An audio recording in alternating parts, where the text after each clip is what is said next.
We're going to welcome in adjunct professor at Montclair State University, Dan Geltrude. Dan, okay, so the CBO further warning the debt will exceed 122% of the national debt by 2034. It's the highest share since World War II. The research group attributes the debt hike to massive military spending and social safety net funding. I mean, we saw government spending money non-stop during the pandemic, and now Biden wants to use tax dollars to fund student loan forgiveness. You know how I feel about that, Dan. How do you think this prediction is going to affect the 2024 election?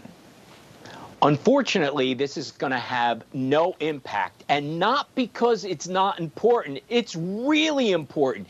It's because voters are not paying attention to it. And the reason for that is they're not currently feeling the pain. And as a result, you're not going to have our elected officials respond to do something about it. When you look at the polling of what are the most important issues in this campaign, the national debt is not there. Yeah. So politicians, number one priority is to get reelected. So they're going to pay attention to the issues that people are voting on, and they are not voting on the growing debt. It's unfortunate. I'm not saying that because I'm a financial person. I'm saying that because I'm a concerned citizen.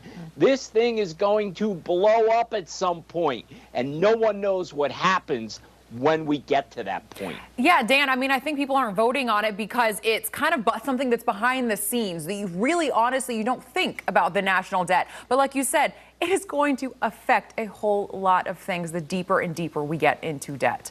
Okay, so nearly half of Gen X saying they would need a quote-unquote miracle in order to safely retire.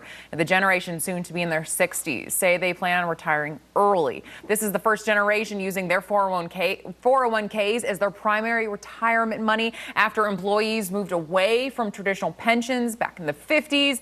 And now the average person in the generation only has $150,000 saved up for their retirement. Dan, do you think we're going to see a retirement crisis in the near future? Well, we're going to see that if everybody decides that they're going to retire and they don't have enough money to support themselves. Again, this is about fiscal responsibility.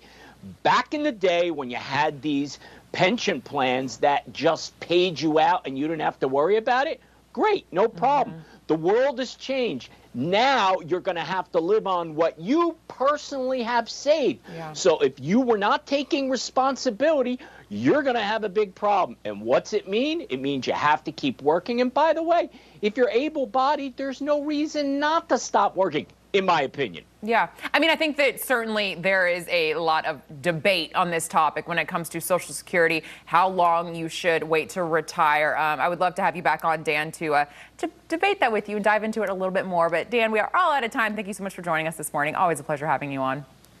Thanks.